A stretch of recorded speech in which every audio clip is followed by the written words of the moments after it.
live. Welcome to the first ever little collab here, live stream MLB style with Burr Oaks 77. We've been waiting for some MLB, man. I know you've been waiting on me in that NBA finals, to that poo-poo NBA finals to finally end, but how you doing today, brother?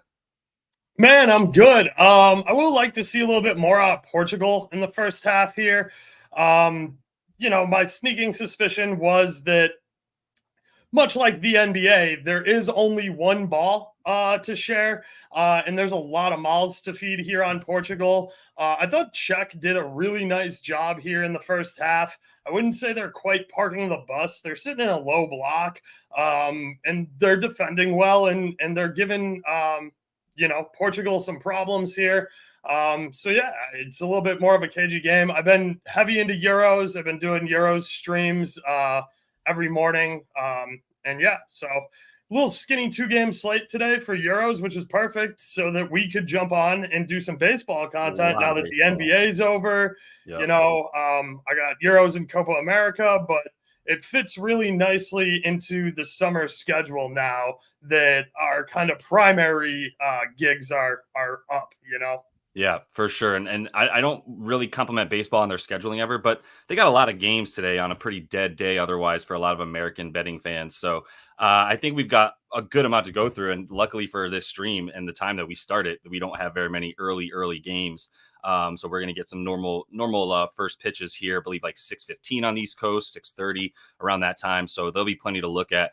We've got a couple plays each. Way we're going to roll this is pretty much what you've seen here from both of our live shows that we've been putting up recently. We're going to go through a couple of the bets that we already have. Those are scrolling on the bottom line as well. We're going to keep those up so that when new people jump in, as you guys keep flooding in, we'll have that already rolling for you so you can check it out. But also want you to jump into the comments. Let us know what you guys want to look at. That's going to help lead a little bit of the discussion there towards the end. I know we got some leans we also want to look at, and maybe we can see if we feel like making a play by the time we're done with the show today. But definitely, like I said, make sure to jump in, subscribe to both the pages if you would. It's very helpful, and liking the video goes a long way. So much appreciated. Hopefully we're able to learn some people about some baseball stuff here and maybe get some good angles and looks from the chat as well. So you want to kick it off, man? I know you got your notes ready to go, and let us know what your first play is for today. Yeah. I definitely spelled Cincinnati wrong. Yeah, sorry. Look, I like Lodolo today. He's pitching against Pittsburgh, who Pittsburgh has a season-long K rate of 25%. At home, it's a little shade under that. It's 24.2%. Versus left-handed pitching this season, it's 25.2%, so kind of right in line with their season-long K numbers. And then over the last 30 days, their left-handed pitching jumps up about 1.5% to 26.5. And then over the last 30 days at home versus lefties, it jumps up a little bit more to a 26.8% K rate. And the point here is just Pittsburgh's got a lot of batters that strike out pretty consistently. So, minus the splits and stuff like that, I just think Lodolo is kind of finding his groove after a rough start to this season. He's been throwing really well in his last 2 games. I think he's turned a bit of a corner here, and will make a strong finish to the season. So if we take a look at Lodolo's numbers, you can see that he's been kind of capped out at this 6 strikeouts mark up until, and I watched him throw both of these games. I'm a big baseball fan. I watch a ton of baseball. That's what I do with most of my evenings. So when the Cubs came to town, I thought that they were going to be able to beat Lodolo up a little bit, but they put out kind of a trashy lineup. And I ended up getting away from his under there. He cleared his number. He got to 7 Ks. And then he went out and he threw incredibly well against a really K-adverse Cleveland team and racked up 6 strikeouts there. So the other thing I want to mention is that Lodolo has been pitching better on the road this season. If we extend it out, he did have some struggles towards the back half of last year's season, but he still has been pitching better on the road. And then if we get rid of this home away filter, you can see that in both games he's faced Pittsburgh, he's completely dusted them for 11 Ks and 9 Ks. So I think we're getting a really advantageous price on Lodolo, who hasn't been throwing, I don't want to say well, but he hasn't been throwing to where we know his ceiling to be, which is a guy who is capable of getting you 10, 11, 12K outings when he's really got his nastiest stuff. And I really kind of saw more than glimpses of that when he was able to sit down 9 guys against a Cleveland team that simply doesn't strike out. So I really like what Lodolo's been doing over his last 2 starts. I think we're getting a very competitive number here for a guy that I think is going to throw nasty gas against a Pittsburgh team who their bats are up and down and a little bit streaky, but they strike out a lot.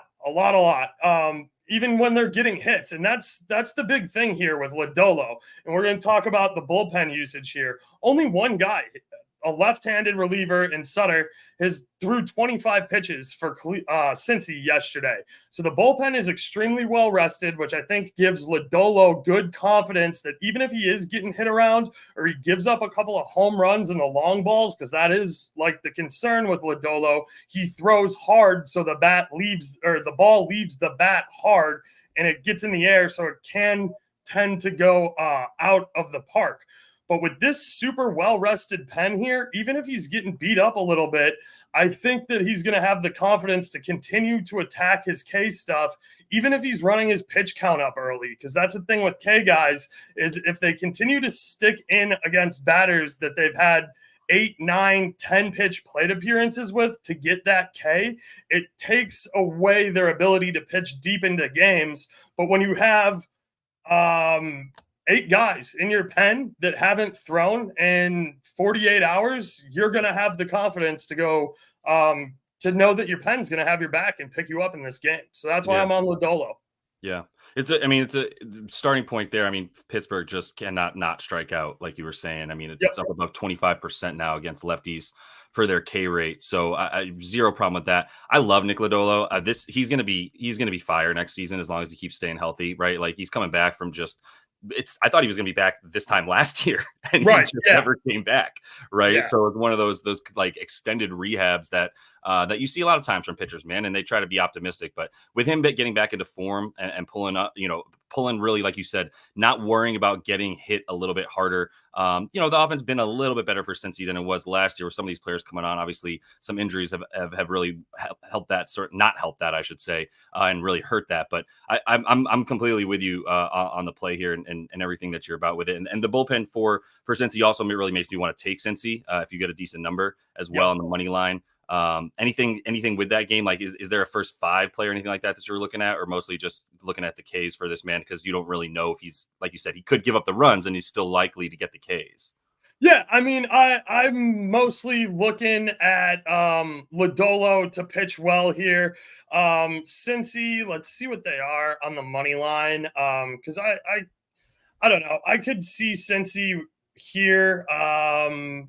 We're getting minus 132, minus 130, minus 124. I don't have Superbook. Offshore, minus 122, minus 129. Yeah, I mean, look, at minus 130, I think the Reds are a decent play. I would have to do a little bit. Actually, why don't you go with your play? I'll do a little bit more digging on Felter and see if there's a first 5 I like there. Because if Felter pitches well, because I know since he does strike out a fairly good amount, even though they have a lot of power, I could see an under in the first 5 here, to be honest with you. I like it. Yep, I like it. Well, yeah, I'll get into my play. Let me know if you have anything else with that. Obviously, you can always go ahead. But yeah, a quick reminder to everybody that's jumping in. I've got to look already. I know that Oaks has Hauk as a lean that we are going to talk about anyway, but we also got Cody talking about wanting to look at Hauk Ks. So we have that up next. You can see what's coming up from the chat after we're done throwing out these plays here. But I'm gonna get into some of my stuff for the first play, which honestly, like, I'm annoyed that I started to look at public money and see that like a number of other freaking clouts were giving out Aaron Nola Ks because it's so low that it's going to catch a lot of people's eye. And I still like when I was going in and trying to justify why I would bet on Aaron Nola in this situation, I found a good amount of stuff that I liked that really led me to go, this is fine. So really what you're going to see as the key indicators here. And I'm using Fangraphs right now too, just for everybody. This is something I really like. It's not the like sexiest interface of all time. And it takes a second to get through, but hey, baseball isn't the sexiest of sports all of the time. So just keep that in mind. But there's a lot of different filters on here that really let me look at what I want to look at very, very specifically. So I'm a pretty big fan of it, but what's up? Clean Money Gibbs just brought up a good point. That's my next play. So we'll definitely be talking about sticks. I really like sticks today. So that'll be the next play. I really talk about. Nickname? What's up? His nickname is Sticks. Yeah, his nickname's Sticks because he looks like he's made out of sticks, dude. He's really tall. He's got lanky arms, long legs. He looks like a stick. Dope. Yeah, we got him in the upcoming then. But looking at the first thing I was looking at for Nola, right, and what you're going to see talked about. If I'm on batting and on these team stats right here, this is a really good way to just see specific, obviously batting stats. But you can also split here to lefties and righties. Aaron Nola is a big dominant righty, so we're looking at K percentage versus righties, and you're going to see that if I filter this the other way, San Diego is the second best team at not striking out versus right-handed pitching. So that's one reason that this thing is so low at 4.5. Nola just got shelled as well. I'm just going to pull up. I also like to have the pitcher. He got absolutely blasted in Boston. I don't think he made it out of the second inning, right? Yeah. No, he went 3 1/3, I believe, but like not very far out of the second inning. Yeah, I watched that game because I was I think I threw a sprinkle on his Ks, and I was like, well, if you're not going to make it today, at least I can turn this game off and focus on something else. Facts. So if you're on desktop, a lot of what you want to like, how you want to split things is going to be up here on the left in this little column right here, which is a nice little ad that they changed from last season. And then I'm going to scroll down because I'm starting with the game log and just looking at some of the standard stats. I can also change this to advanced as well if I want to. But obviously you can see here against Boston, went 3 2/3, only 2 strikeouts because he had 11 hits that he gave up and 8 earned runs. That was in Boston as well. Pretty obviously hitter friendly park there at Fenway. And plus Boston, the other thing I was looking at is like Boston's scored 7 or more runs in 5 of their last 6. So if looking at the streakiness for Boston, like they're on a hot tear right now for sure, which at about 500 on the season, it's not like things come and go for them. They're going to average back out and regress back to the mean, I would say. But the thing here for Nola too is if you look at his stuff versus San Diego, right? So San Diego has been a really good team at not striking out for the last 2 seasons, especially. Really good plate discipline, and really that they walk a decent amount and don't strike out. So for Nola, he's going to give up some walks here and there. He's at about 2, but I'm really narrowing this down to roughly his last like 10 games. He also kind of had a rough start. You can see early on, only went 4.1 against Atlanta, 5.2 against the Nats, when the Nats still weren't very good at hitting as they have been over the last like 10 games. So like the things have started to come back to normal for him. I would say this little like 5-6 game stretch of going 6 or 7 innings is what you should expect from Nola. And if he can manage to keep batters off the paths with walks, then he should be in a good position to go the like 6.2 innings that he's been averaging over the course of the last 10 games. So I'm going to just filter the dates real quick so it's for the last 10 for them, which was about June, where are we at here? June 18th. So it was about June 8th or so that they played a little bit more than 10 games. But you can see this is, I'm still on Nola. Oh no, my bad.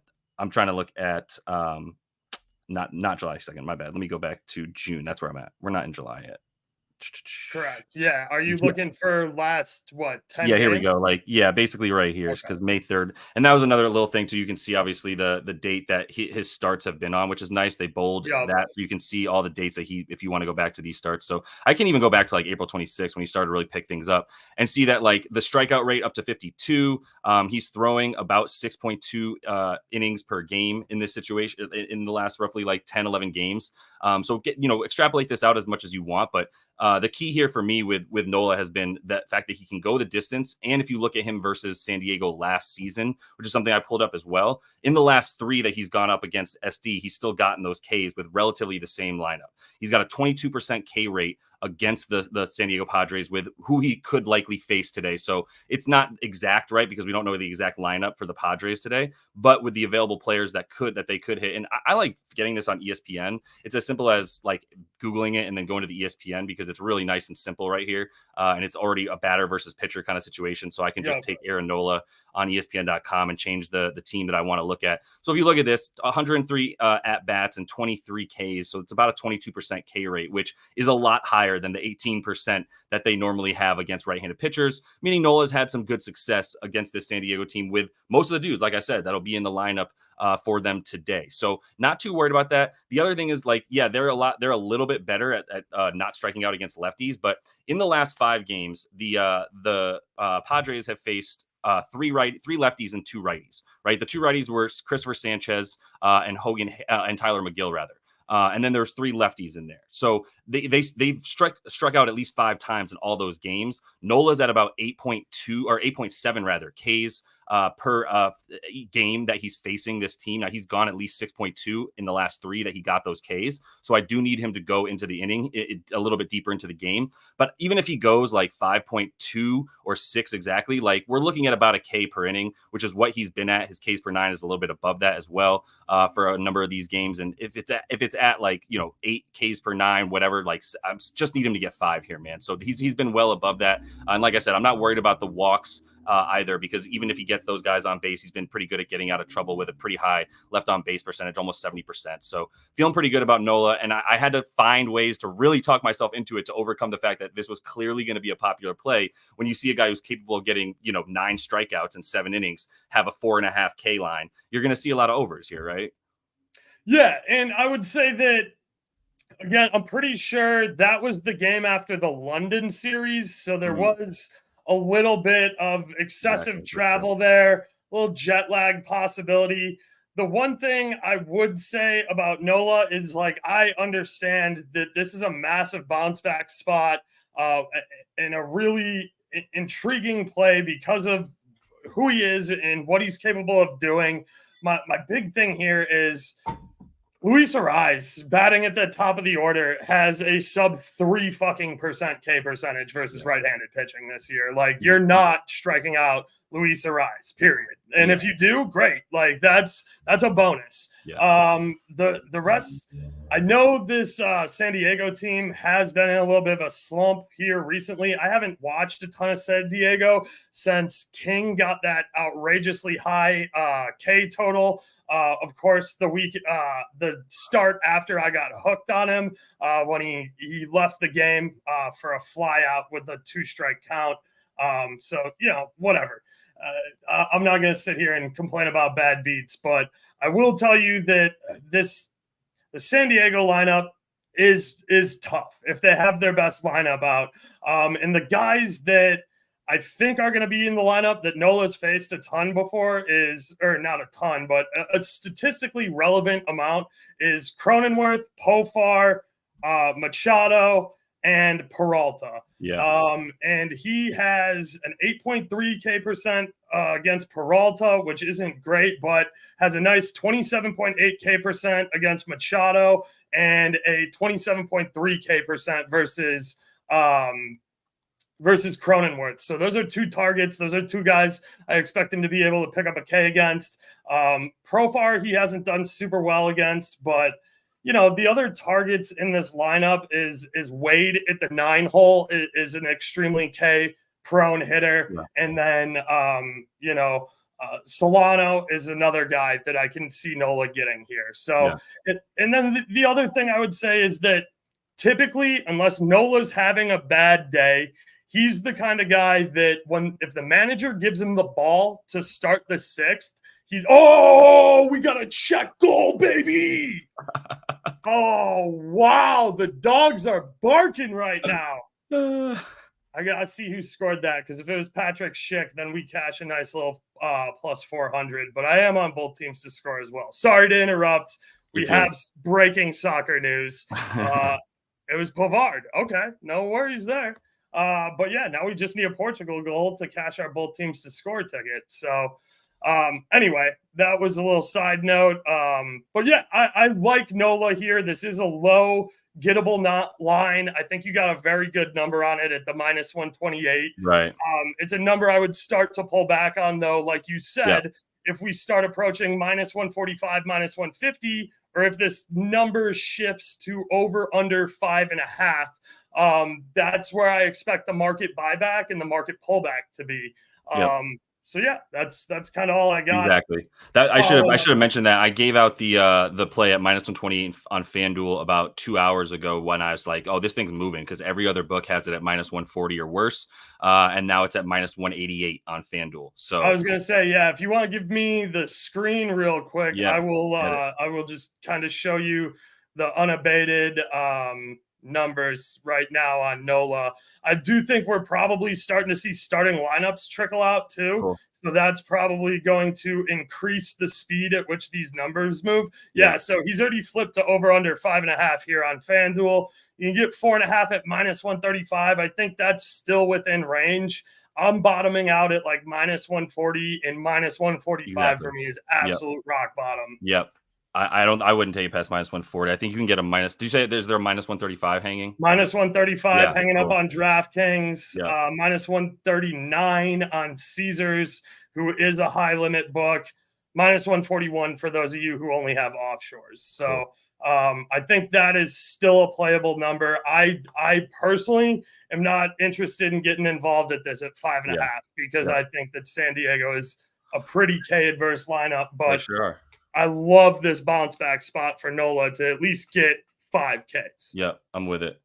He's got a really, really good outside the zone K rate as well. So guys are swinging and missing. So and he's going to need that. I mean, obviously, his swing and miss stuff, his chase rate, which is why he has a longer leash for batters and walks, right? Because he needs to play with fire a little bit. And he's a tank, dude. Like his arm is perfectly capable of going up into 110. Yeah, maybe not want to get there this early in June, but if it's a game that you need, look, Phillies are blowing people away in baseball right now. So, look, I think he's good. His leash for at least 100 pitches. So, I'll move on to Sticks, Tristan McKenzie, aka my boy Sticks.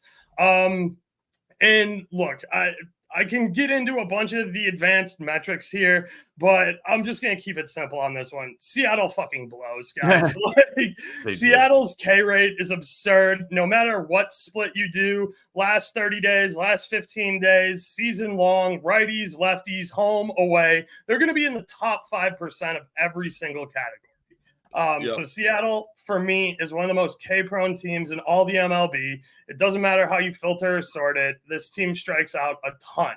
Now, Sticks had a little bit of a rough start. He was coming off of a bad injury at the beginning of the season, and they started him slow with a low pitch count. He had a lot of walks, which I'll show you here. And that still continues to be a little bit of Sticks' issue, is that he walks a lot of guys. You'd see in the first 3 games, 2 wasn't bad at Seattle because Seattle just doesn't walk. But then, 4, 6, and then brought it back into his normal range, which is, 2 to 3 walks a game.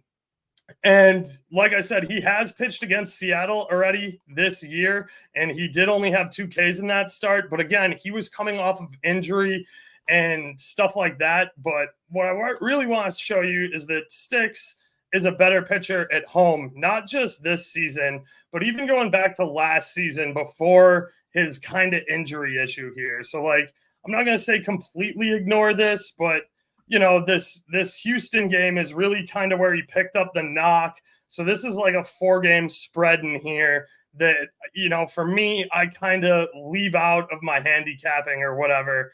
But look at how dominant Sticks has been against this number at home, even against really K-adverse teams. Now, when I flip over to his away, you can see that he's definitely not the same pitcher on the road. And that's because he has a little bit of walk issues.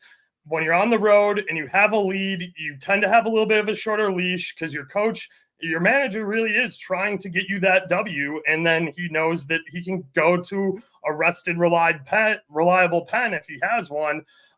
So yeah, I think that Sticks at home here. I know the line is 5.5, and I had kind of been feasting on the fact that they were giving us over under 4.5 for the entire season because of his injury issue and his slow get back. So I cleaned up on that, but I do like him here at home versus an awful Seattle team.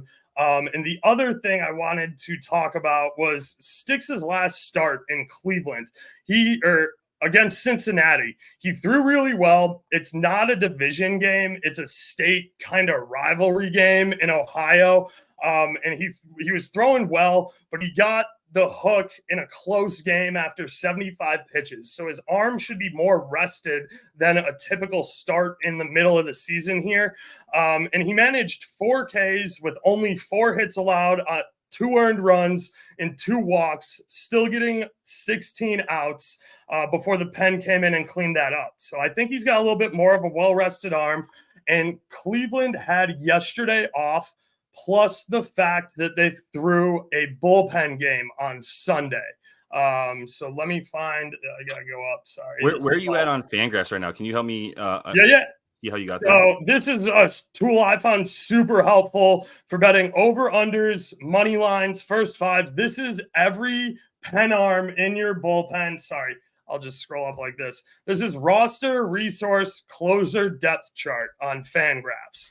And I'll share the link here in our chat if you guys want to kind of check this out for yourself.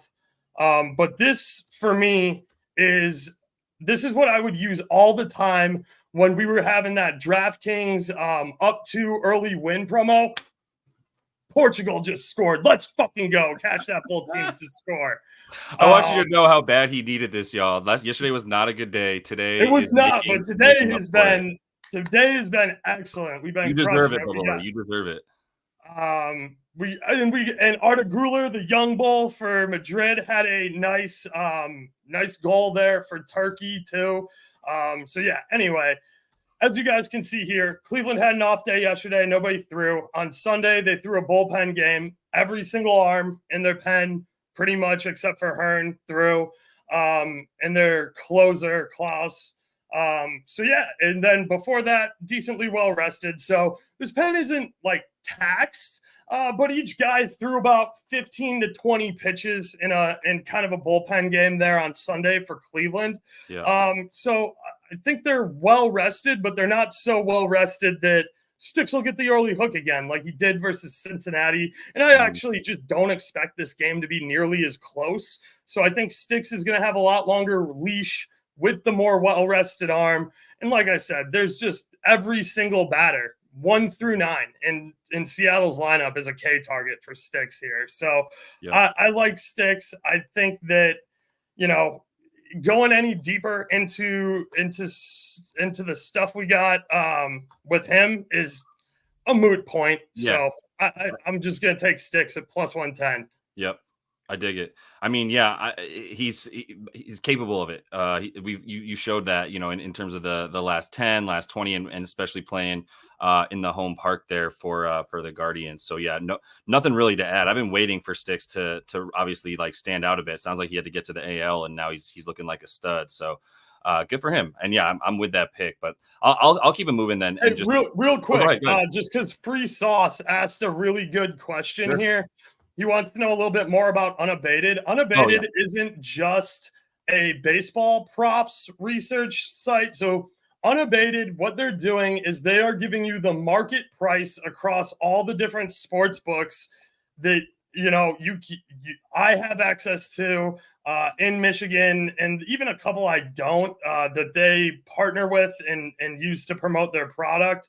But this is a line shopping tool for current market price on everything. So you got NBA here. You can do odds, props. You can do MLB. You can do strikeouts. Like, you see this whole list here. And it does it for any of the sports that are active. I use this a ton in college basketball.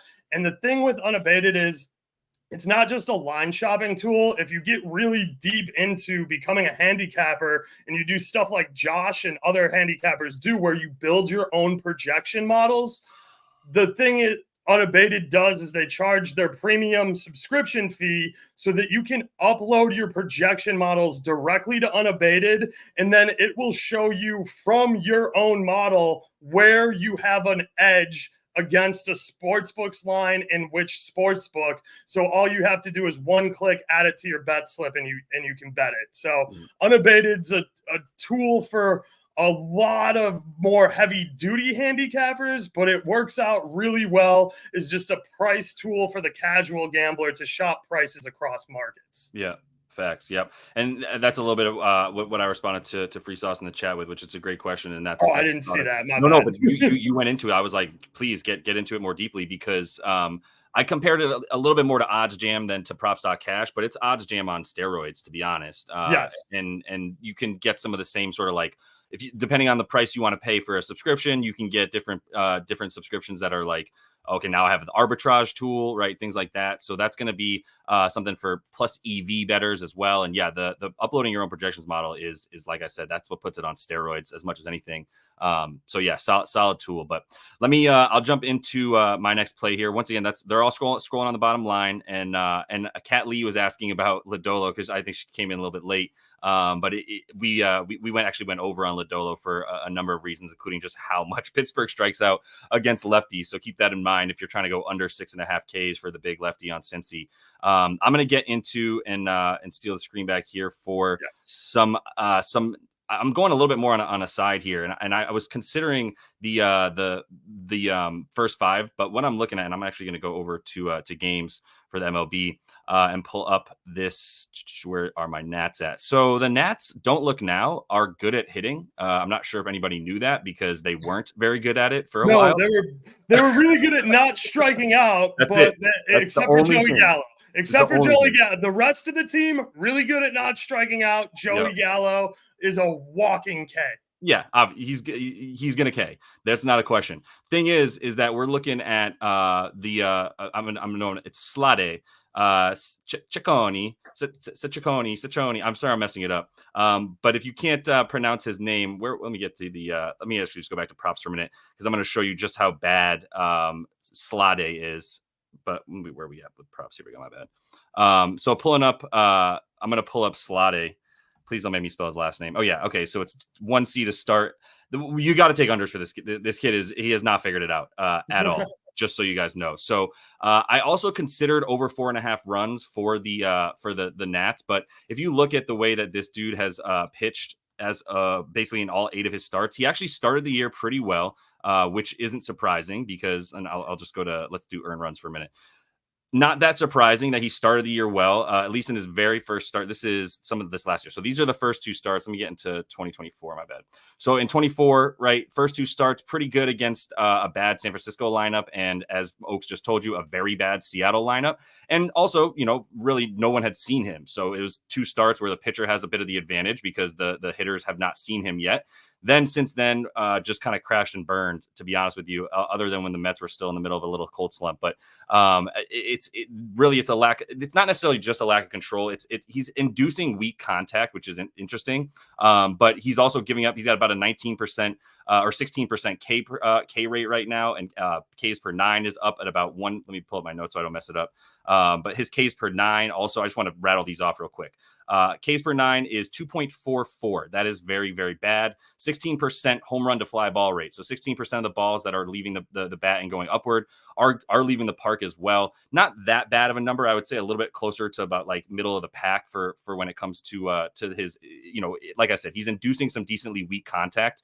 But for the most part, like if you make contact with it, you're probably going to get a hit, especially for this Nats team that has not relied on that. What the Nats have been good at for their last 10 games has been, well, not winning. They're 9-1. They've got the 6th best batting average against righties, 5th best overall. They have the 9th best on base percentage, 9th best weighted runs created plus. So some of these numbers that just look like gibberish, like weighted runs created, this is essentially everything sort of what baseball does, because there's so many at bats and so many different players, is it takes the average it basically says the average is 100, right? So the league average is 100 in terms of how many runs you're creating.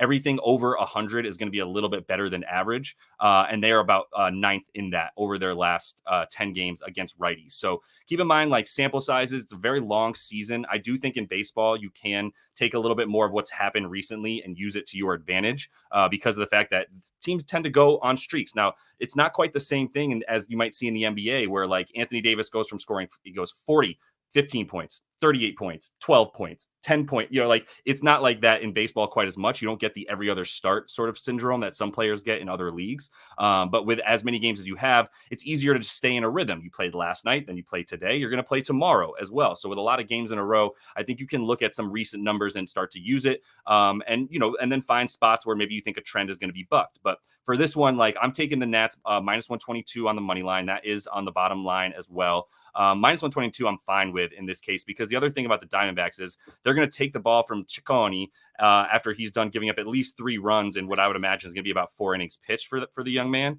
And then they're going to give it to the bullpen, which is absolutely terrible. Basically the 5th worst bullpen, we'll just call it, with all the numbers combined. 5th worst opponent batting average, 5th highest xFIP, which is fielding independent pitching. So FIP and ERA are not necessarily interchangeable, but let me go to pitching stats real quick. If I pull up pitching stats just to be helpful here, you can look at where are we at? Okay, so xFIP and FIP, right? So expected FIP is what would happen, what were the expected numbers and outcomes of the bat coming off the ball. Because in baseball, right, like, there's so much variance, there's so many different outcomes that can come. Like, you can hit a ball 105 miles per hour off the bat, which is very fast, and it could land in somebody's glove, right? That's not uncommon, especially if you hit a line drive that you're like, oh, I smoked that, but it doesn't find the gap. So some of these stats in terms of expected numbers, those are going to be more helpful to understand, like, averaging out what would normally happen when the dude hit the ball that hard off of the bat. What would normally happen? Well, it would normally be a hit. So that's going to go against your expected FIP or expected ERA and stuff like that, right? So that's the stuff that I'm using to sort of talk trash here on Ciccone, as well as the bullpen, which has just been putrid. So, and just to show everybody how to do that real quick too, as far as pitching, you can go to positional stats here. So there's just so much, man. You're going to want to take a look around. But if you change it to relief pitching and then you get some more bullpen stats, you can see, let's see, xFIP, for example. I'm going to go all the way to the bottom here. This is for the Diamondbacks 5th worst in terms of the expected fielding independent stats, which is right on par with the actual FIP, right? It's like a little bit worse, or I'm sorry, it's basically the same. It's 4.46 and 4.47. So when you see this, like, okay, sometimes you'll see a FIP that's high and an xFIP that's low. Well, maybe you can start to bank on some positive outcomes starting to go the way of the pitcher, because normally what would happen over a large sample size is that all the balls that have been hits and runs, they might actually normally be not hits and outs in over time, right? Because you have to really extrapolate things over time. You need as much sample as you can get when it comes to baseball. So that's why xFIP and xERA are going to be super helpful. But you can still look at ERA and FIP, especially if they compare super closely to the expected numbers. So that's what I'm using to say Washington, like, no matter what, I'm good with them today. I mean, Jake Irvin is by no means a world beater from the mound. So if you wanted to go over, that's where I would go before I go under. But the Nats bats are going to have a field day, in my opinion, against Ciccone. So I took minus 122 there. And I looked at the first 5 as well, but Irvin, I guess, was enough of an edge for the Nats that it was not worth the juice at first 5. And so if you're a little bit new as well to baseball, first 5 is going to be basically what happens at the end of 5 innings. And then there's a spread. It's basically like halftime, right, in the NFL or in NBA. So any thoughts on that huge diatribe about Slade Ciccone? No, I think you did a nice job there. And yeah, so, expected stats are what is going to happen on average across the league based on average fielding position, average fielding talent, blah, blah, blah. Actual stats are what's actually happening. So if you see, the FIP higher than the xFIP, you're going to expect regression closer back to that xFIP. If you're seeing the FIP lower than the xFIP, you're going to expect regression back towards the mean. Yep. So yeah, expected stats versus actualized stats are always a decent little conversation here. Nice. Next up on the list, we got Houck over 4.5 Ks, which is a lean I have, and I would be happy to be sold on this lean of Houck because Houck is throwing well. 2024. Let me make sure I have all his filters off here. Yeah, I mean, look, he's getting this number fairly consistently. I know Toronto is a pretty K adverse team. But Toronto is hot and cold. And I know our boy Cody, who's a Canadian homie of ours, is a huge Toronto fan. And looking at props.cash, you're like, oh, wow, dude, they're probably the second or third least K adverse team in the MLB, especially over the last 30 days, blah, blah, blah. The thing you got to remember about Houck and Boston pitchers in general is Boston is on a new, I want to say, hypothesis or trying out something new here with advanced metrics, with, kind of the money ball kind of stuff where they're not pressuring their pitchers into throwing fastballs if that's not their best pitch. And it's certainly not Houck's best pitch. His best pitch is his off-speed stuff with his slider, and he's nasty with it. He's got incredible movement on it, and he throws it well, and he throws it well for strikes. So you don't see a ton of guys that are that reliant on their off-speed stuff, and I'll show you exactly how to look that up here in an example with some tools from baseballsavant.com. So what I really like to do is I like to go over here to visuals, and then I come down here to the visual pitcher report. And now I put in Houck's name, Tanner Houck. This is going to show me every pitch he's thrown in the 2024 season is a graph like this, and it's going to be color-coded with each color representing a different pitch. And as you can see here, he's thrown his sinker, which is a variation of a fastball, 30.6% of the time, but it's a breaking fastball. He throws his slider 42% of the time. He throws his split finger, which is also a fastball, but it's a breaking fastball, 24.3% of the time. And then he barely uses his cutter 3% of the time, which is kind of counter-breaking fastball, but you guys get the point. He's throwing mostly his slider and variations on fastball that create more break and more swing and miss stuff. And then you can come down here and you can continue to look at his zone location. This is what I expect more from junk ball pitchers or off-speed pitchers, where you're going to see the spread of their pitches kind of be more across the plate as opposed to the traditional diagonal following the arm angle going from the top left to the bottom right corner, where your fastballs are going to stay high and tight up here and your junk balls are going to break off down here. So we see that he keeps the spread and he really pounds this lower middle third of the zone to the bottom of the zone, and he doesn't get very much high up here, which is where guys are looking for high fastballs. When you need a strike, that's the pitch that you leave a hanger on and people take you yard on. So anyway, Houck throws a lot of off-speed stuff, which I think is going to be helpful here against the Jays. He has good location. Let me see. Nope, this is his release angle. So again, he pounds the zone. He throws 53.1% of his pitches in the zone, which is well above the league average, which is just shy of 50%. He throws less outside the zone. Obviously, if he's throwing more above average in the zone, he's throwing less outside the zone. But this is where the art of pitching really takes over. This is the corners. This is where you get where you force the ump into making a decision on a ball or a strike, and you force the batter into a position of trying to take or trying to swing on what is primarily junk balls or off-speed balls. So you can see that he really paints the edge of this zone well, and again at the bottom of the zone. So you're going to get a high swing and miss rate on him. In Toronto, they're just super inconsistent.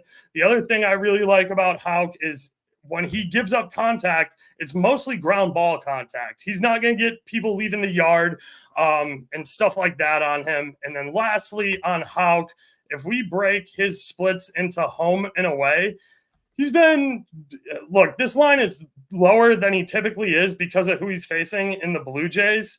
He has been outstanding, both home and away.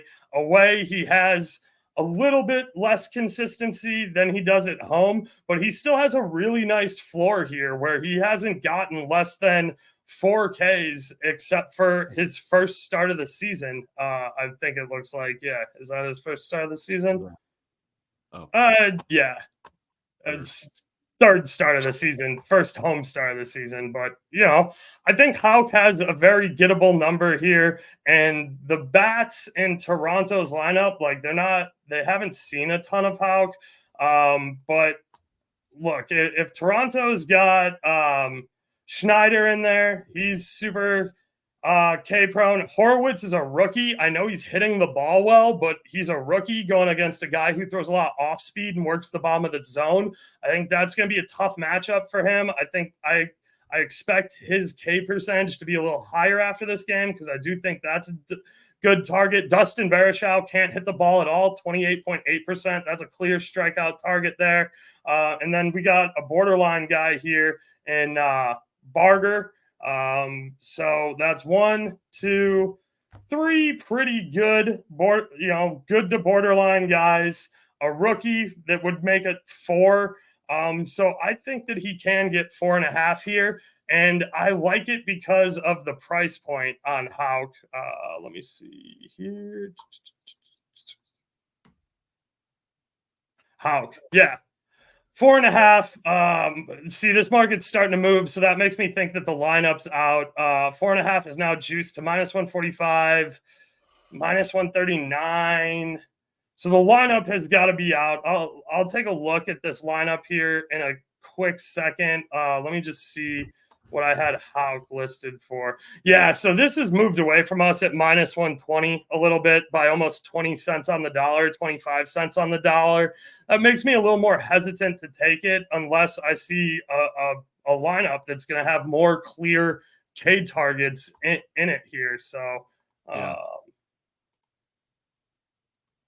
okay, yeah. So you got Horwitz, Schneider, that's a huge K target right there. Vlad's been hitting decently well. Verashow, who we already talked about. So you got Barger in here. And then these guys, look, Kirk, he doesn't have enough data to be statistically relevant, but he's kind of a K target as well. I know he hasn't been playing super well this season compared to last year. So, yeah, I mean, I can Bo got hurt. If Bichette hadn't gotten hurt, we still have another K target. Yeah, if Bo Bichette was still in this lineup, that's a prime K target. But look, I think 4.5 is doable. I liked it a lot better at -120. I'm probably going to stay away from it at -140, -145. Yeah, I'm not seeing lineups either for the Jays. That's other than that, but like it doesn't seem like that's fully. That one is. I thought it said waiting still, but it looks. No, like this one's official. Yeah, so the Jays officially have their lineup. Okay, it hasn't come through over here then. Yeah, okay, that's cool. So just wait on real quick before we move on. Somebody mentioned Houck outs. 17.5. 17.5. I mean. Let me take a look at their pen. So when I talk about outs, a big thing for me is pen usage. So if he's got a gassed pen, they're going to depend on him to go deeper into the game. Right. No, he's got this pretty well. This is Fangraphs, and you're looking at recent outings for each of these relievers, right? Yes. So this is roster resource depth chart, closer depth chart, and this shows you the past 6 days. So I know it doesn't show it is like the header for every single one, but I just know that, the first one here is yesterday, day before. They're going all the way back 6 days, and then they sort it by they sort the teams by your division. So I think that's a decently good way to organize it.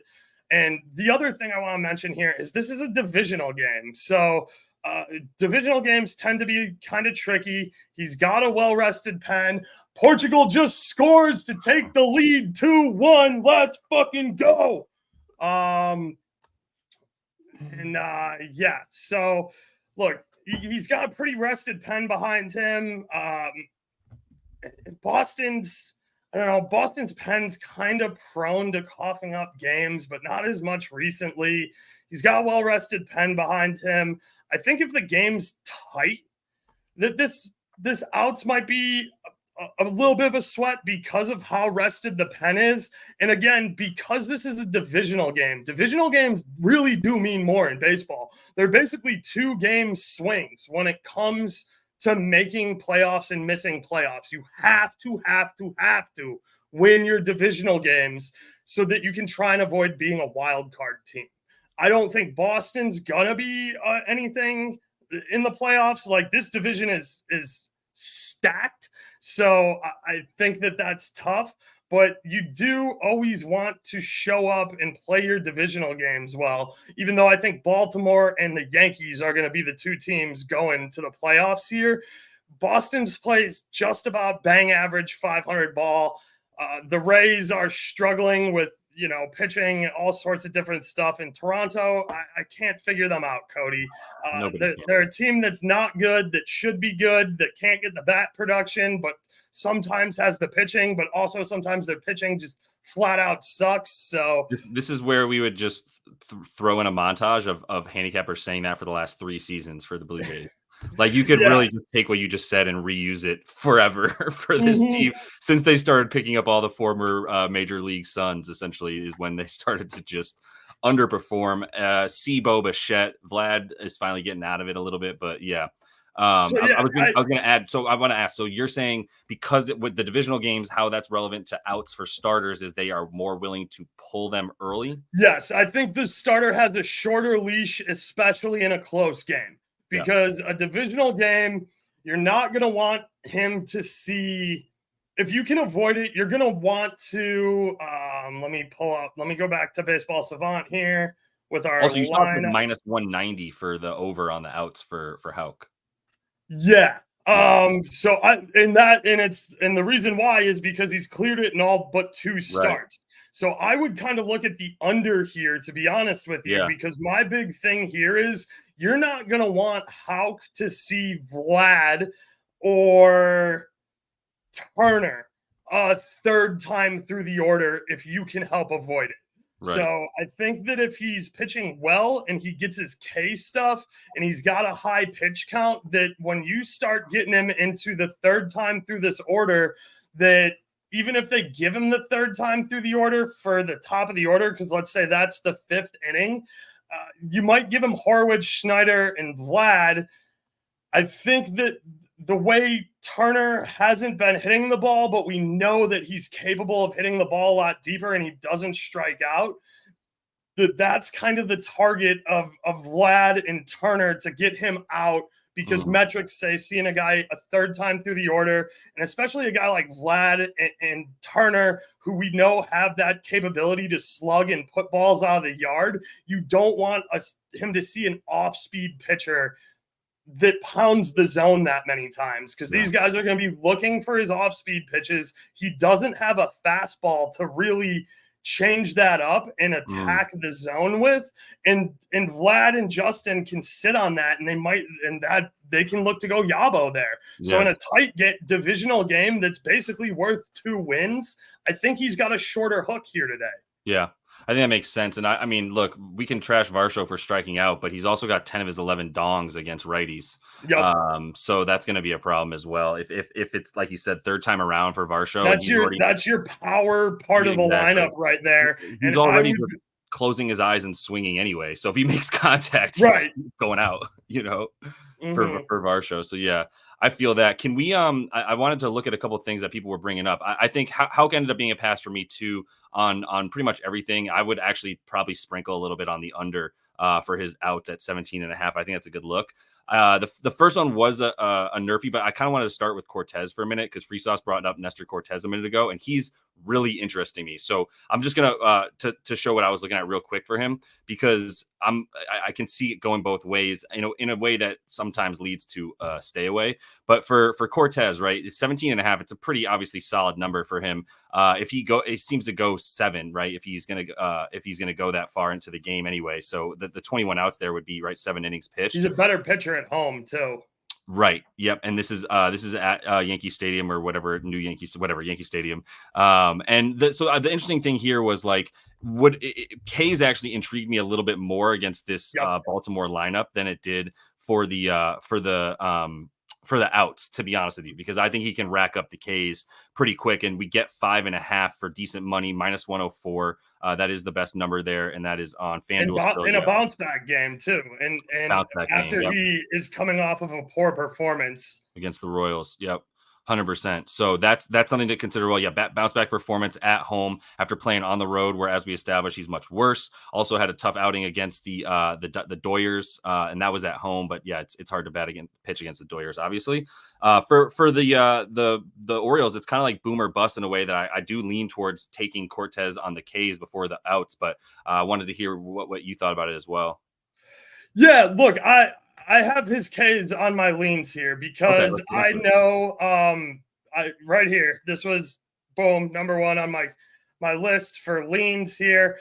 Cortez is a lefty. He pitches well. He pitches better at home. He's coming off of, I don't want to say a poor outing, because Kansas City has just blown me out of water with how sustainable their adversity to strikeouts has been, because I watched Salvi Perez for years, just up there swinging at fucking ghosts, dude. He looked like Javi Baez. He looked like Joey Gallo. He has insanely good plate discipline this year. When he's making contact, he's hitting the absolute cover off the ball. So Salvi Perez is like a huge kind of comeback story, in my opinion, there anyway.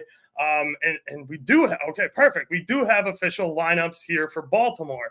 So, again, this is going to be season long K percentages, and they're not going to look good here. I know for a fact, because I bet against Baltimore with lefties on the mound a lot, because they struggle to put the bat on the ball against left-handed pitchers. They're much more K prone.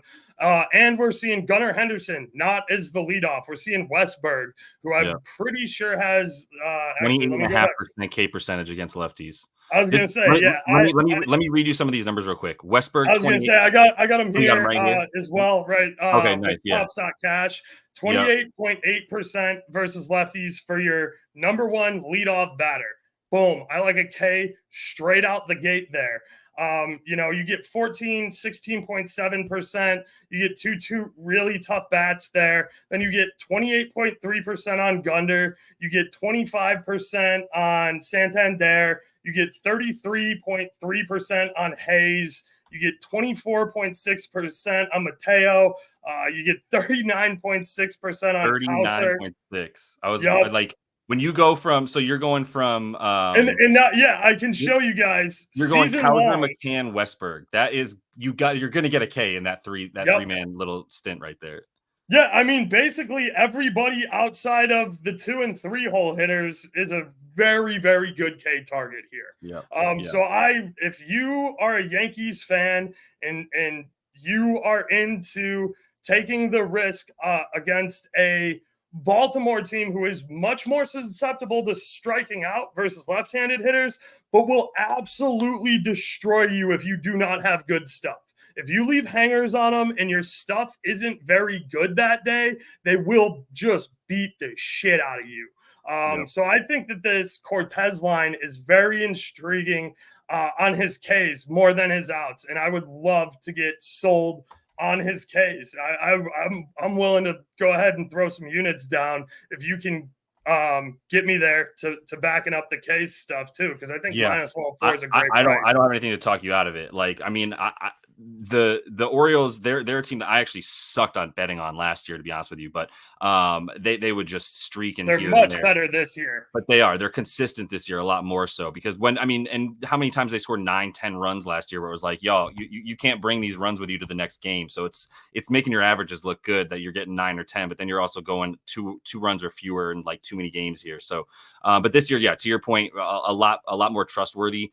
And the K percentage for those guys is just out of control, and a guy that bounce back at home will feel good going lefty, obviously, which will happen a good amount of times here. And then even lefty righty, which where you don't have quite as short of a porch there for the righties at Yankee Stadium is really, really helpful to keeping things inside. And you can actually go after the righties a little bit more as a left-handed pitcher, right, in Yankee Stadium. So keep that in mind. Like Yankee Stadium, really short porch out there to right, and the righties pulling balls to the left field wall have a bit more difficulty getting that ball out. So that he can be a little bit more aggressive with those righties and jam them a little bit more inside if he can keep his stuff out off of the middle of the plate, which is going to be huge. But he's been really good with his control anyway, and has really been getting creamed by teams that hit really well outside the zone. If you look at the last couple starts for Nestor and the teams that he's been facing, including the Royals there. So I would prefer the K's there. The outs, I think that's a little bit more of a gamble because that was the original request, was like looking at his outs. And I think the gamble comes into the fact that like he could legit get pulled if he does happen to give those long balls to the Orioles, and that's really what it comes down to. But I still like the matchup for the K's. So let's get a couple more in here because we had a couple more, and I'm going to keep it to real quick before we move on. I just want to answer a couple of Free Sauce's questions here. So Free Sauce just asked two really good questions. Cool. The first thing you should look at when choosing a pitcher's K's or outs are the opposing team and how they fare against left-handed versus right-handed pitching, depending on the pitcher. So that's actually like three questions rolled into one, but that's not a problem because we'll break it down here for you. So let's start with Ks. When I look at K percentages, I look at not only the overall, again, this is probably just a slightly different part of Fangraphs than Josh was using, but I come over here to Fangraphs, I go to team, I go to update. This is season long, and I can sort by advanced season long K percentage. And then I can filter for right versus left, blah, blah, blah. I can add all these different filters here. I can even add day-night splits, whatever I want to do. But your K percentage here is important because when we say somebody has a 25% K percentage, you can think that means 1 in every 4 at-bats they're going to strike out. So that means, a starting pitcher typically sees most hitters in the lineup 3 times. Sometimes the top of the order guys, they'll see 4 times if they're pitching well. But, minimum batters faced means if a guy pitches a perfect game, he's going to see every batter 3 times exactly. So, again, if you got a guy who's 25% or above on K percentage, to me, that's an indication that he is a clear strikeout target. There's no ifs, ands, or buts about it. And then guys between 20 to 25%, that gives you 1 in 5 every plate appearances. They're going to strike. They're striking out based on historical data. And so just I call those guys, because I was looking at this a minute ago, the league average right now is 21.8%. For overall teams. So that's just like the median there for the MLB. So 1 in 5, and that's baseball. Like you're going to strike out probably, even if you're a really, really good, if you're Luis Ariza, that's it. You're only striking out 1 in 10 times, but there's a reason he's the best damn hitter in the game. Yeah. The reason he almost hit 400 last year. Right. So, anybody with 25% or greater is a clear K target for me. That's a guy I expect a pitcher that's got a strikeout rate of over 20% to strike out. The batter being 25% or higher. Anywhere from 20 to 25%, I call those borderline guys. And if I have 3 borderline guys in the lineup, I expect the pitcher to be able to get to 1 of them. I expect him to be able to sit 1 down. Yeah. So what I kind of try and do is when I go over here to this chart and I see the official lineups, is I just start counting guys who are clear K targets and borderline targets. And if I have 5, if the line's over under 5.5 and there's 4 clear K targets and 3 borderline guys, I think to myself, okay, I can kind of not bank on, but in my head, I'm like, okay, I can bank on 5 Ks there. There's 3 borderline guys in this lineup. If somebody's striking out at over a 30% clip, I might throw him in there for 2. But if he can get 2 of those borderline guys, then that's a guy I can confidently say I think is going to go his over. Now, if I look at this and I pull it up and the guy's lined at 5.5, and I'm like, I only see 3 clear strikeout targets of guys with 25% or higher and 1 or 2 borderline guys, I'm like, I can only really talk myself into realistically 4Ks here. Now I'm leaning the under. So that's just kind of how I do it. And it's not a perfect science. It takes a lot of gut and it takes a lot of experience doing this and watching games and just kind of understanding what guys hit well and what guys don't hit well. Like, when I watch games, like I'm looking on what balls are striking guys out, where are they uncomfortable in the zone? Does a pitcher have a really good jam pitch to get a lefty on the inside on the hands? Stuff like that.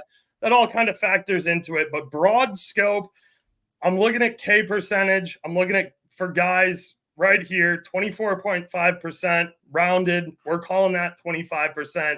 That's a clear K target on a pitcher. And again, if you want to see a pitcher's K percentage, you come down here to pitchers and it'll tell you his K percentage for the season. Yeah. So it's viewable there, and you can use the you can use stuff like Outlier and NP.C, right? There's tons of different tools to use that are all going to give you basically with slightly different weight. Like that's again, weighted statistics are the important part here that help with your calculation formula. I'm just using Baseball Savant because it's free, because it's available, and it's a tool that gives you. I'm a very visual person. I like the heat maps. I like understanding that bright red means he's really good at that shit, and dark blue means he's ass. Yeah, for sure. Cody, if you're talking about the one that he's on right now, it's Baseball Savant. So that is a solid one-stop shop for sure. And it's I'm going to be honest, no offense, Fangraphs, it's just cleaner as hell. Like the green and gray and black is a little outdated. But to give a quick, like really quick summary of that, just if you're brand new to betting on baseball, K percentage, opposing K percentage, and lefty righty, that should be considered in all of that. Like it really doesn't help me that much to know how much the Padres strike out against lefties if they're facing a righty pitcher. It really does. Now I will often keep that in mind and look at it for different reasons to know how they do in general. But if they don't have clear splits, then there's fine. But for the most part, you're going to see some pretty big splits between most batters, which is better against dudes with the opposite hand, worse against dudes with the same hand. So if you're a lefty batter versus lefty pitcher, that's one of the bigger, disadvantages in baseball for the batter, because of the fact that you see fewer lefties. There's just fewer lefty pitchers, and 10% of the population is lefty, so it's going to be fewer pitchers that are throwing lefty. And then if you've got the guy on the same side as you, you see the ball later, essentially, based on how you're standing at the plate and where the ball is coming from his arm. You see the ball a little bit later, and in baseball, 0.03 seconds matters like you wouldn't believe when it comes to timing and pitching and all that. So, all that stuff's really good. That's really high level. It's just like anything, though, because Oaks could have given you like 10 more levels of things to look at to keep in mind, right? When it comes to Ks and stuff like that, especially with betting, when you want to know context, like what's happened recently, how tired is the bullpen, all this stuff comes into play. But this is not going to be the first, or this is not going to be the last. It is the first, but it's not going to be the last baseball stream we do. We're trying to get these a couple times a week for you guys. So we'll all be picking up stuff together. But let's get through a couple more, because that was a really solid explanation. I want to start with Mr. Webb, because we both had him as a lean. That was my top lean, and it's hard for me to stay away. Now, the outs are not worth it for me for Logan Webb, but if you want to pull him up real quick, so you can still get plus 115. I don't think that's available. I think Props.cash is a little slow to pull that through. But you can, let me see real quick too. Yeah.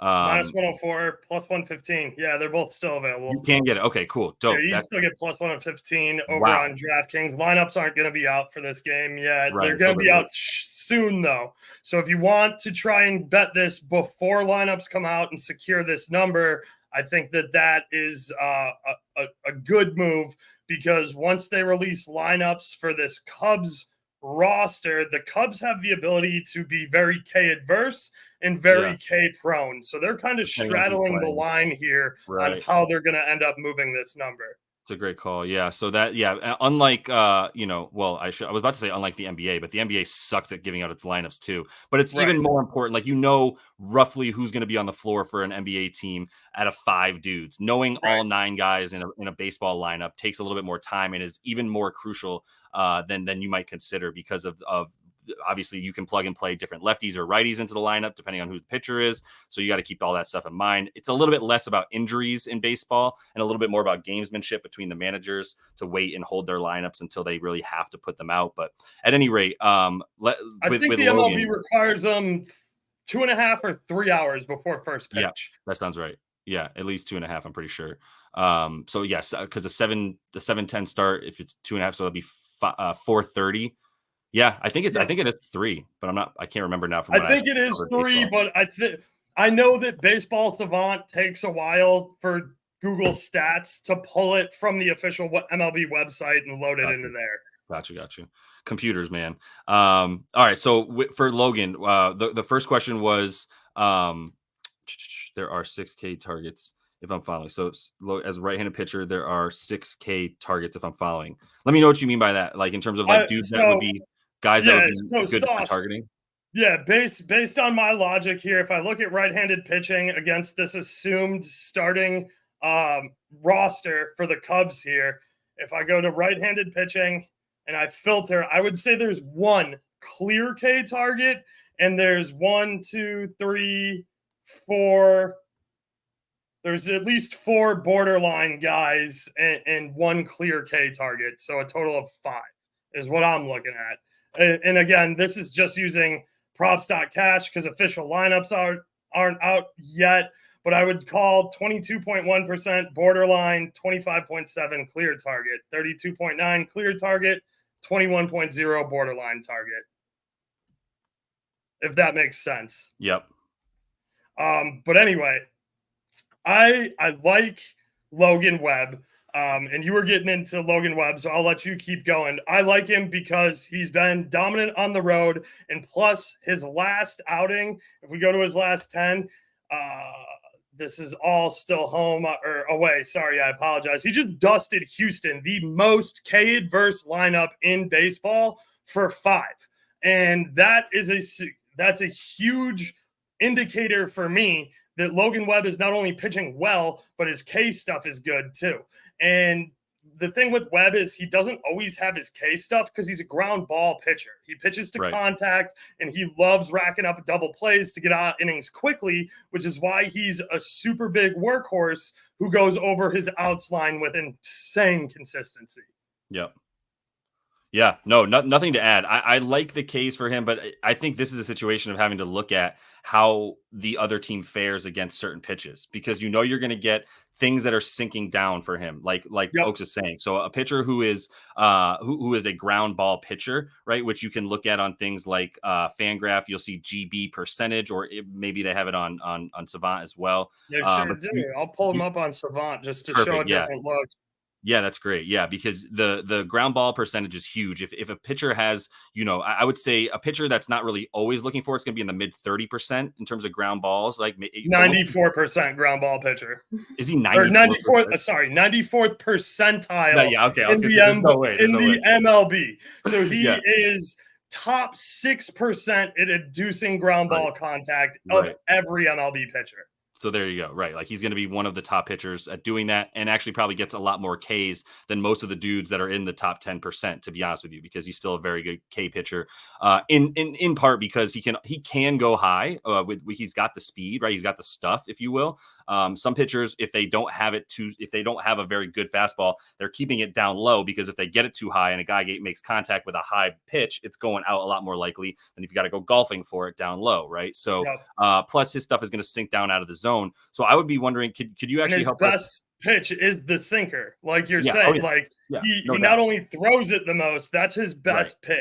Yeah, and that's just going to be what they call a heavy fastball at that point, right? Because it's like you're going to struggle to get under it and get a good launch angle.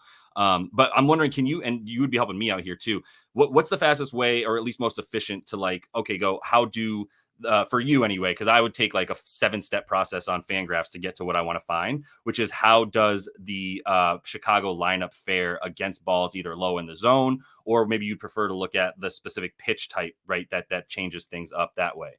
So you can go in and look at what Oaks is going to bring up is like how you find how a team does against a specific pitch type, right? Because now we're talking about guys having, I mean, Logan Webb probably has 4 pitches. So at that point, Yeah, and he a lot of guys are going to see, most starters have at least 4. Once you get up to 5, you're crazy. Once you get to 6, you're Pedro Martinez.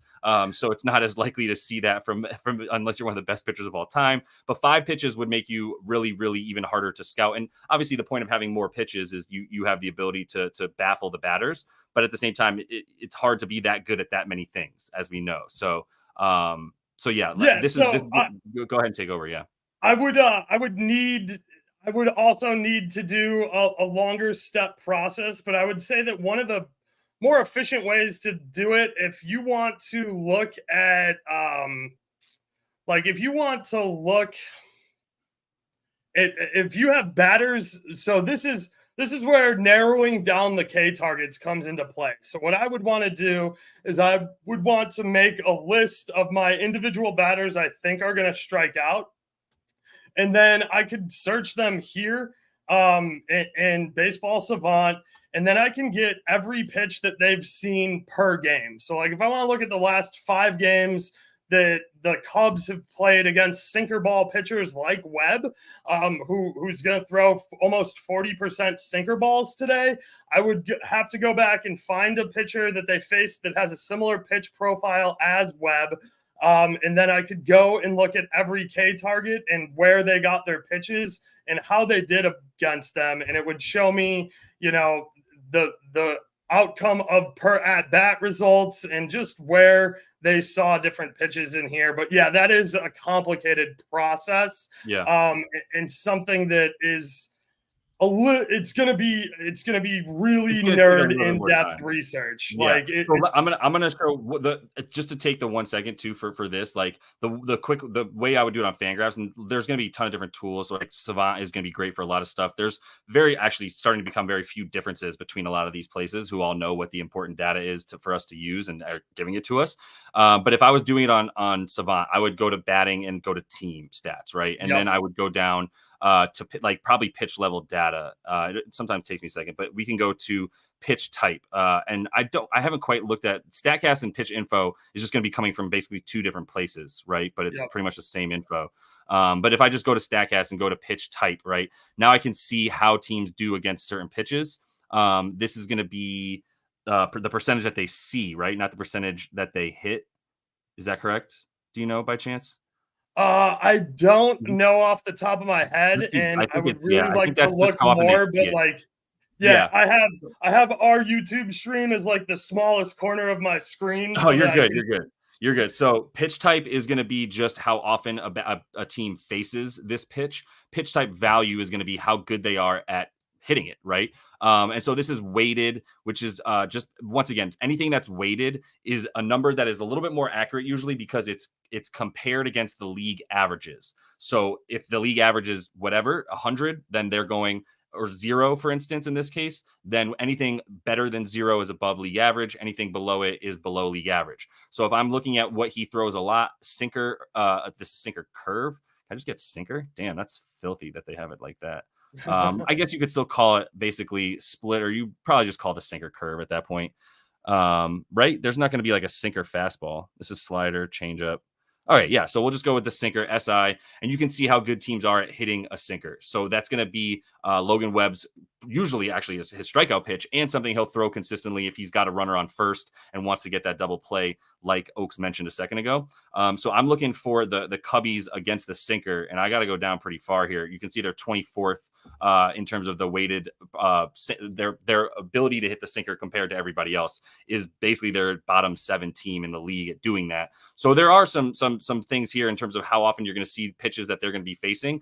They're not good at hitting it, right? So pitch type value, really helpful for this type of stuff too. When you get a guy that throws a very similar type of pitch very consistently, whether it's his sinker going down or a 4-seam fastball that's moving down a little bit as well, or away from the batter, that kind of stuff. So I think that's huge for a guy like Logan Webb anyway. But I'm still leaning towards the over on the Ks for him. The outs are just juiced all the way down at like minus 180, 190, whatever it is for him to get the 6 innings, which is something he does super consistently. And honestly, once you get into minus 190 for something like getting, 17 or 18 outs that he needs, like yeah, he's good to go 6 innings very consistently, but not enough that you get an edge at like minus 190, in my opinion, right? Like if you put that into any model, it's not going to show you that you have a high percentage of edge over time. That's not a good bet. So that's why the books won't move off that number either, because if they go to 18.5, you're going to be able to determine an edge there, because chances are if Webb gets the ball to start the 7th, they trust him to finish the 7th. Right. It's a good point. Yeah. Especially if it's not even that close of a game, but I don't know. The Giants suck, so who knows? Do you want to close it out with either King or Marsh talking about K's or outs? I actually want to talk NRFI real quick, because we did have an ask about that. Okay. And I think that'll be kind of like the last thing that I can, teach without having to go super far in depth on anything. So like, dope. Yeah, let's do that, because I'm gonna have to jump here in a sec too. So I'm gonna give you. Yeah, I got Jet too. Do you want to do a Nerfy from? Did you have a game you wanted to do it from? Because we got a question about so we did have a question about it. I forgot who asked it. I think it was Robert. He wanted to look at San Fran versus Chicago. Yeah, which I think is a really good look for NRFI, because I like Steele. I like what he's capable of, and I know that he doesn't give up a lot of hits in the first inning. And Webb away is better than Webb at home. So we'll take a look here, and all I'm doing here is when I come to props.cash, I'll just kind of show you the beginning if my computer will cooperate. No, can I not get props.cash homepage? Anyway, props.cash, when you first get to the homepage, it looks like this. It says hit rates. What I do is I go down here, I scroll to NRFI. I don't really care about 2003 anymore, because we're deep enough into the season that we're over a third way done with baseball. So we have what I would call a statistically relevant amount of information on each starting pitcher. Unless it's a guy coming off an injury, I'm really not going back to any 2023 data anymore, but that's helpful in April, May. So anyway, this is listed by the pitcher too. So this is going to give me the pitcher's results on NRFI, yes, FRI. So no will be the first number, yes will be the second number, and this will be historically how they've done in the first inning. We're looking at Webb. Webb on the road is 6 no runs first inning, 2 yes runs first inning in 8 starts. In his 15 starts this season, he's 10 no, 5 yes. So as you can see, like I said, I just remember this stuff because I look at it every single day and every week. I know Logan Webb's a little bit better on the road than he is at home by 1 game. Steele, he is coming off of an injury this year. He's only pitched 4 home games.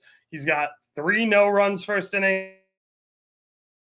Overall on the season, he's got 8 no runs first inning, 1 yes run first inning. So that gives us, an implied probability of 59.6% here, just based on pitcher metrics. And then the other thing I think it's important to look at is last 10 for these offenses as a collective. And that'll show you season long and last 10 stats. So as we can see here, San Francisco, season long, no runs first inning, 30 out of 36 games. That's an 83% hit rate on no runs first inning. That's really strong, and it correlates here, 8-2 in their last 10. Now the Cubs do a little bit better job. Just a question: do you consider that type of stuff equally as important? Is that like hitters 1 through 4 for San Francisco are the least imposing 1 through 4, maybe in yes, the NL? I do think that this is important because I'm a big believer in baseball. When your team's hot, they tend to stay hot. When the bats are popping, they tend to stay popping. So last 10 days for me is really important because if I see a team like Detroit, who I know is super K prone, even when they're facing not super good K like guys stuff, Detroit has been on a tear with the bats recently. They dropped like 11 runs in the first 5 innings against the Stros the other day when I was watching. And when Detroit's hot and their bats are feeling it, even though statistically for the season, last 30 days, last 15 days, they have very high strikeout rates. When you're feeling it, you're swinging the bat good, especially when you're at home in your own building, you're probably going to tend to keep swinging your bat good. So again, that is something I do put weight into more than just the pitchers and the hitters. Agreed. So then we go over here to the Cubs, at home, 28-7 to the NRFI. 80%. That's a really good stat there. 8-2 in the last 10 days. Yeah, I mean, 64% implied probability just based on team performance. We're getting just shy of 60 when we look at pitcher performance. I think that's really good. And then when I go, so I have to pull up one more website here because the one downfall of Unabated is they don't do NRFIs, which isn't a huge deal. I just use Odds Checker. This is my primary soccer research tool, and I'll actually scale in here so you guys can see it a little bit more. Can you try one more time just in case? I want to see if it does it mess up things for you. Yeah, sometimes like if I scroll in too far, it changes the layout. But if I scroll in far enough that you guys can see, it messes it up on my screen on my end, but I can see on the broadcast that you're getting what I want to see. So just hold control and scroll with your mouse wheel. That's a really good trick. Yeah. But anyway, we're looking at Cubs versus San Fran. I want to go first inning runs here, over, under. We're looking at NRFI. I can see that the market has a pretty big variance in it. This is a 20-cent variance between DraftKings and Bet Rivers. Bet Rivers is kind of stingy. They like to limit me on a lot of stuff. And they're not showing me MGM and Caesars data, but I get a rough estimate of 5 sports books here. Minus 135 being bottom of the market, top of the market minus 115, 60% edge. So let me show you another thing I use here just to determine weight is we'll go to odds calculator. Action Network does a really good job at what I would call implied odds versus actual odds. So if we're looking at a 60% hit rate, fair market value of something that happens 60% of the time is minus 149.9 in a bunch of garbage. So basically minus 150's fair market value for something that you think has an implied hit rate of 60%. So if we're getting above minus 150 here on the NRFI, I think that we have an edge based on, what it is they're telling us with the props.cash info, which correlated very nicely, 59.5, 60%. It's basically the same thing. Right. So I think all of these numbers have an edge, but I always want to bet at the top of the market, even though I'm going to be restricted here on Bet Rivers. My next option would be to go to FanDuel at plus or at minus 120, which is still an edge for me, in my opinion. And then I'm going to go shop these other sports books around. But I really like that look for Richard Lockhart, who is actually the guy who is still watching. I appreciate you tuning in. I'm actually going to move this up. I'm probably going to take this as a play for San Fran versus Chicago. I like that you had me take that look. I'm going to end up putting cash down on it. So this is why we do. This is why we do what we do, man. Yep.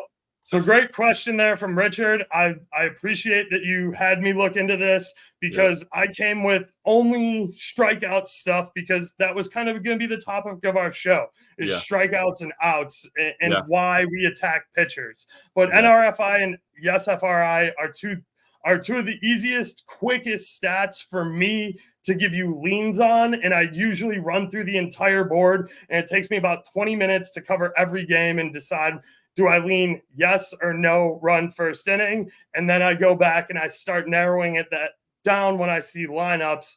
And, the market's going to move on those. And I'm accepting that I like to bet late with more information than guys who like to bet early to try and get ahead of line movement. And I flip-flop between both. I do both. It just really depends on the day and where I'm at with how my week has gone, to be honest Yeah. with you. So, Yeah, that's you fair. know, different betting strategies, all are relevant, all are valid, all have good points to them, and you don't have to stick with one for an entire year or an entire season as you learn and develop this skill set. Yep, 100%. Yeah, I think that's a good look on the Nerfy there for Chicago SF, and it's in SF tonight. So Cody, I don't know if you're not seeing my comments, but I answered you twice, bro. It might just be that you're not seeing my comments, but I said that we were taking that. Yeah, I do like Webb. But he's got it at 4.5. And what I'm trying to understand is, where are you seeing it at 4.5? He's teasing it to put into a parlay. Cody likes to make a nice long all day 7 to 10 leg every single game parlay. So he likes to tease the K lines. Okay. Which is totally legit. Yeah. I used to do what I would call bankroll builders, where I'd take guys for 4Ks. I would have to take 4 pitchers to get there, all juiced at minus 400. But you know, that's definitely a strategy, because again, Ks and starting pitchers are going to be the most dependable, most consistent guys in baseball. I mean, and I love outs. I usually find that the outs don't give you nearly the edge, because you'll get a lot more plus money bets on Ks versus outs, right? Like that's been my experience. But like I feel really comfortable, like I'm in my wheelhouse when I'm talking outs, and it's because I can use a lot of things to go, why would they or would they not pull him?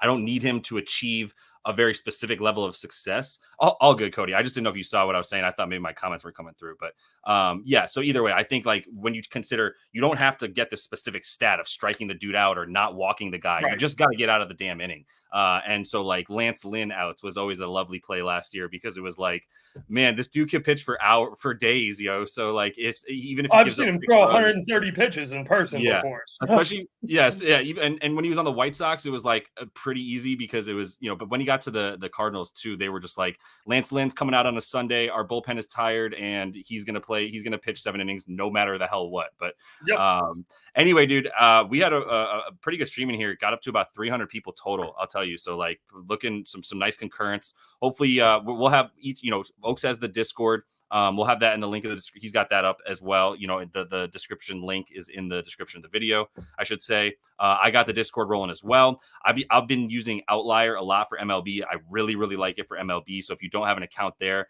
link in the description of this video also has the description of this video, for Christ's sake, has the link to Outlier, so you can get a 7-day risk-free trial, and then see if you like it or not. But either way, yeah, we'll be back. We'll each let you know as soon as we're going to be able to do another one. Hoping to get a couple a week, I think we said. So if we can get through here, we got Euros coming, right? But I was going to say, before we get out of here, plug for tomorrow. I'll be up 8:15 a.m. We do about 20 minutes to half hour stream before each Euros match. I have a personal thing that I'm going to have to go do, but I am going to cover at least bare minimum the first 2 Euro matches of tomorrow. So if you're into soccer, that's what I actually get paid to do a lot. I work for BetUS. I contract out my soccer handicapping skills to various other programs. And soccer is my bread and butter. That's what I do the best on. If you can't tell by the Madrid hat, the Madrid flag, or how I was freaking out during the Portugal game. So, yeah, if you like soccer, I'll be around tomorrow, 8:15 in the morning, and then again at 11:15 in the morning. Those are both Eastern time. So check me out, Twitter, YouTube. I'm findable everywhere at Burroaks77. Nice and early, dude. I love it. Do you have a co-host for your soccer show? I'll find out. When people have time, they come on. So if Leg's not working, he'll be on. If Nick's not working, he'll be on. If you ever want to jump on, just feel free to let me know. Because we get lineups an hour before. So in order for me to make the graphic, I give myself a 15-minute buffer, and then we go live for about 20 to 30 minutes. And that gives you time to get your bets in, and then we wrap up the stream about 15 minutes before kickoff, finalize your bets, and then right into the game. Dope. I love it. It's 8 a.m. Eastern tomorrow and 11 a.m. Eastern as well, since we got a couple games. If I am able to for the 11 a.m., which is 8 a.m. out here on the West Coast, and we'll make it happen. But appreciate you, brother, and appreciate everyone in the chat for sure. we'll be back here soon. We'll keep you guys posted. Next MLB stream coming pretty soon. So best of luck tonight, y'all, and talk to you guys later. Doses.